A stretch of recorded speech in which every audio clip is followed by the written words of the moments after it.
Beginning in September and running up through November 10th, the first day of the regular season, College Basketball Talk will be unveiling the 20,172,018 NBCSports.com College Hoops Preview Package. Today, we are previewing the ACC. The ACC is not as loaded this season as it has been in past seasons. Part of that is just the simple, cyclical nature of these things. North Carolina, coming off of a national title, lost 5 of their top 7 players. Virginia lost London Perrantes and enters something of a rebuilding year. Syracuse is in full-blown rebuilding mode after 6 of their 7 leading scorers departed. Hell, even a team like NC State likes the kind of elite talent that always gave us hope and left Wolfpack Nation bitterly disappointed under Mark Gottfried.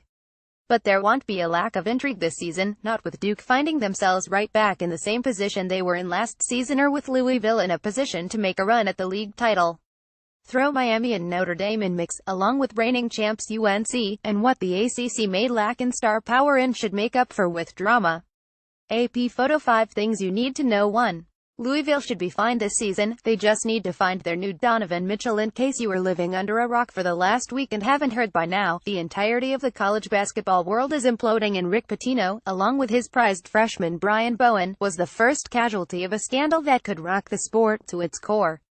Okay, maybe there is some hyperbole in there, but the truth is this: the Hall of Fame head coach Louisville had employed for the last 16 seasons was fired 3 days before the start of practice when it became clear that, at the very least, a member of his staff, and likely Pitino himself, orchestrated a $100,000 payment from Adidas to Bowen to get Bowen to Louisville. What that means is that the Cardinals will be coached by David Padgett this season while playing under the cloud of more potential NCAA sanctions. Not good. Related scandal is business as usual. Proof players have value death penalty, but that doesn't change the fact that the Cardinals do have top 15 talent on this roster. Assuming they find a way to maintain Pitino's principles, this group is going to be very, very good defensively again this season. It seems like they have plus length, plus athleticism and depth at every single position, expect the point. As well as Quentin Snyder played for stretches last season, I have yet to be convinced that he is a true Pitino point guard. He'll have a chance to prove that this season, as Louisville's success may ultimately hinge on it. But the real X factor this year is going to be finding a player to make the leap. Donovan Mitchell did it last year, going from prospect to producer to lottery pick in the span of what felt like 2 months. Will that be dang auto this season? He finished last year strong. What about VJ King? Athletic and positional versatile wings are something Pitino is excellent at taking advantage, and reports out of Louisville have been bullish on King's sophomore year. Maybe this is the year that Anas Mahmoud or Ray Spalding finally takes the leap. In all likelihood, someone is going to for the Cardinals. I'm just not sure who it is yet. And I'm not sure that they'll get to February without self-imposing another postseason ban, or if the team will fully gel under an interim coach. It's a nightmare scenario, for sure. But Louisville has the talent to make this ending a happy one, at least in the short term. Related WCC preview: Perry Ellis All-Stars Contender Series, Marvin Bagley 3, Reagan Lund Duke Athletics 2. Duke is back. I'll be taking a much deeper dive on Duke later on this fall, but suffice to say, the Blue Devils are going to be the most fascinating team to watch this season. They are the most talented team in college basketball. Seriously, their starting lineup will include the number 1 point guard in the 2017 recruiting class Trevin Duval, the number 2 shooting guard Gary Trent Jr., the NOS 1 and 2 power forwards Marvin Bagley 3 and Wendell Carter, and the 201,617 preseason National Player of the Year Grayson Allen. Allen, himself, is must-watch TV, as his talent has been completely overshadowed by the off-the-court issues that have plagued him the last 2 years. Then there are the point guard question marks, and the issues with depth, and the concern about trying to shoehorn elite talents into smaller roles, and whether or not Marcus Bolden will be happy coming off the bench for the 2nd straight season. And that's before we get into the bigger picture. This is the exact same thing Duke went through last season. It may be a soap opera, but just like Gossip Girl in the first 2 seasons of the OC, I just can't stop watching it. More the enigma of Miles Bridges. NBC Sports Preseason All-American Team 3. Miami can win the league. I may be higher on Miami than anyone else in the country, but I think that it is justified. Let's start with the obvious: the Hurricanes are going to have arguably the best backcourt in the country. Sophomore Bruce Brown is the name to know. More on him below, and he'll be flanked by veteran Jaquan Newton and 5-star freshman and projected lottery pick Lonnie Walker. Walker is dealing with a knee issue but should be healthy by the time the season starts. Those are three big, athletic and talented guards, and if we've learned anything about the Larinaga era in Coral Gables, it is that he thrives with players like that. The front court will be a bit of a question mark, but Dewan Hool is a former five-star recruit that should have a big year after playing behind Kamari Murphy last season. If the Hurricanes can find a way to adequately replace Davon Reed, we might be looking at the best team in the ACC this season. Even if they don't, they can win the league. 4. North Carolina is going to have a hard time defending their titles. I love Joel Berry too. I don't see any way that he is going to have anything other than a frustrating senior season. The Tar Heels have had a terrific amount of success the last 2 years. They've gone 6,614, won back-to-back regular season titles, an ACC tournament title, and come one Chris Jenkins buzzer beater away from winning back-to-back national titles. But that came with a typical Roy Williams team, one built around a big, powerful, veteran front line. With Tony Bradley going one and done, UNC's lone veteran presence up front is Luke May, who is more of a stretch four than anything, and their freshmen aren't exactly considered to be game-changing talents this season. Barry is a winner. He'll keep them competitive, just not at the top of the league. 5. Notre Dame is the most underrated program in college basketball. No one has a better recent track record of developing talent than Mike Brey. He keeps kids in his program, lets them ride the bench for a year or two as they develop, and then unleashes them on an unsuspecting ACC that thought it was finally the year the Irish were rebuilding. With Matt Farrell and Bonzie Colson already proven, and Temple Gibbs and Rex Pfluger chomping at the bit to get more minutes, we're not yet at the Notre Dame rebuild. Bonzie Colson, Andy Lyons, Getty Images. More 201,718 season preview coverage, conference previews, preview schedule, preseason ACC Player of the Year Grayson Allen. Duke, I can hear you scoffing at this pick from here, but facts are facts. As a sophomore, Allen was a second-team NBC Sports All-American, and we were far from the only outlet to have him slotted there. Prior to last season, he was the NBC Sports Preseason National Player of the Year, and again, we were far from the only outlet that made that prediction. After battling through injuries and the off-the-court distractions he created for himself, Allen had off-season surgery and, according to Mike Krzyzewski, is finally back to being healthy.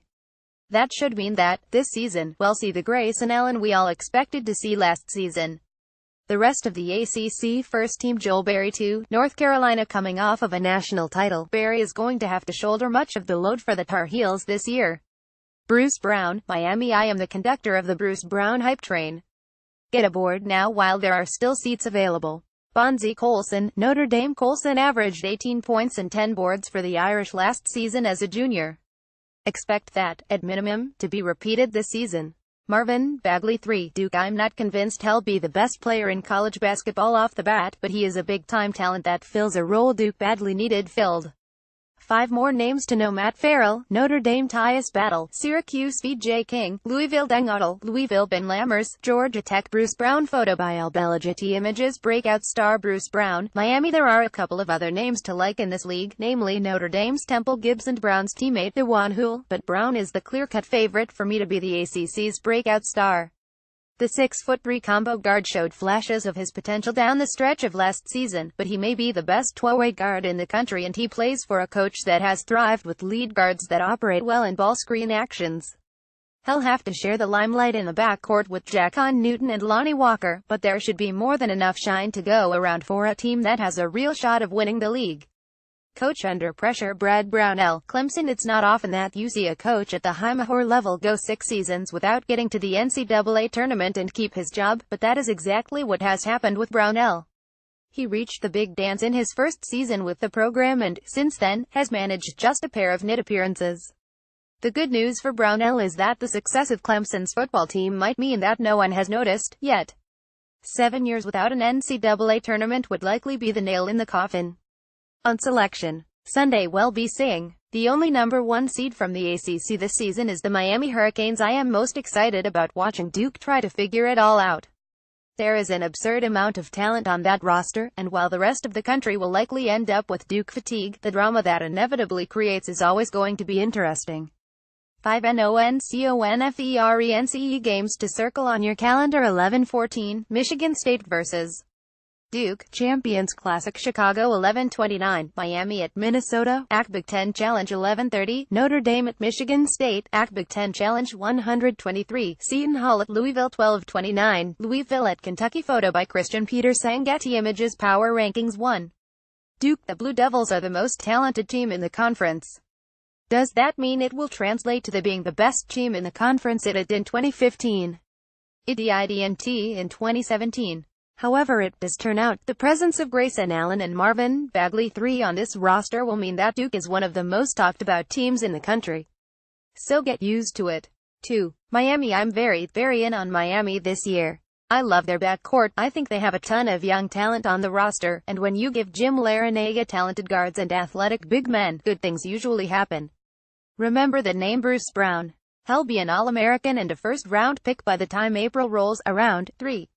Louisville. There are so many question marks surrounding this team, not the least of which is the potential for a self-imposed postseason ban. Given the amount of turmoil this group of kids has gone through in the last 2 years, I can't begin to predict what this season will hold. 4. Notre Dame. At this point, we might as well just look at Notre Dame as the new Wisconsin. Regardless of who is on the roster or what the program has lost, just slot them into the top 25 somewhere. The good news for Irish fans is that, this year, both Matt Farrell and Bonzie Colson are back, meaning that the Irish look like they will once again be in the mix for the top 4 in the league. The big question: will Temple Gibbs, Rex Pfluger, Martinez Jubin and DJ Harvey be enough of a supporting cast? 5. North Carolina. Joel Berry too might end up being the ACC Player of the Year this year, but if the Tar Heels are going to have a shot at winning the league title, they're going to need that kind of season out of him. With 3 of their top 4 players gone, this wasn't unexpected, but the real killer was losing Tony Bradley. For a program that thrives on pounding the ball inside, UNC will have a real lack of experience and, frankly, talent up front. 6. Virginia. This will probably come back to bite me, but I think this is the year Virginia takes something of a step back. The Wahoos lost London Perrantes, and while there is quite a bit of promising young talent in the program, those players, Kyle Guy, Ty Jermoy, Jay Huff, DeAndre Hunter, seem like they're a year away. 7. Virginia Tech. Despite losing Zach Leday and Seth Allen, I still think the Hokies are an NCAA tournament team. They bring back an impressive supporting cast, get Chris Clark healthy and add a pair of talented and promising freshmen in Wabi Sabit and Nickeil Alexander-Walker. 8. NC State. I'm actually bullish on this NC State team this season. Just like last year, there is enough talent on the roster: Abdul Malik Abu, Omer Yurtseven, Alaric Freeman, Torin Dorn, Markel Johnson, LeVar Batts, to make some noise in the league. It's almost as if the coaching staff put the talent on the roster to waste. We'll see if new head coach Kevin Keatts can make a difference. 9. Florida State. The Seminoles are a tough team to project. They lose their 3 best players off of last year's team, but they bring in 5-star freshman MJ Walker and return a handful of talented pieces. There is also a ton of size up front, as we've come to expect of FSU. 10. Georgia Tech. Somehow, the Yellow Jackets went 810 in the ACC last season. Josh Pastner returns a pair of talented pieces in Ben Lammers and Josh Okogie, meaning that, for the first time in a few years, there should actually be some expectation for success for Georgia Tech. 11. Boston College. I think BC is going to sneak up on some people. Between Jerome Robinson and Kentucky Bowman, they have one of the best backcourts in the league. Throw in Illinois State transfer Deontay Hawkins, and that's not a bad top 3. Depth, clearly, is the issue, but when you've won 2 ACC games in the last 2 years, almost anything is an improvement. 12. Syracuse. I'm very curious to see how the season plays out for the Orange. After finishing last year 1915, the Orange lost 6 of their top 7 scorers. Tyus Battle is back and is going to be asked to carry a massive load.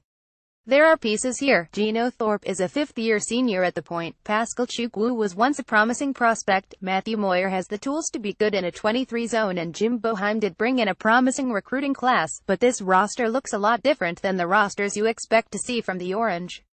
13. Wake Forest. Danny Manning has been getting things done on the recruiting trail, but to date that has earned the Demon Deacons a trip to last year's play-in game thanks to the unexpected emergence of John Collins. He's gone, as is Dinos Mitoglu. This year's group will have some backcourt talent: Bryant Crawford, Brandon Childress, Chandri Brown, and a 4-guard group was how Manning had his most success as a head coach when at Tulsa. 14. Clemson. The Tigers were better last season than their 612 ACC record would indicate. The lost 6 games by a single possession and 3 more by less than 5 points. That would normally be a good sign, except that the Tigers lost Jaron Blossomgame, the best player on their roster the last few years. I'm not sure who on this roster would worry me as an opposing coach, but I also think there are enough quality pieces that, say, finishing 8th would not be an insane prediction. 15. The Panthers went 414 in the ACC last season, then lost their top 5 scorers, including elite talents like Jamel Artis and Michael Young. They were the easiest team to pick in these power rankings, easier even than picking Duke to win the league.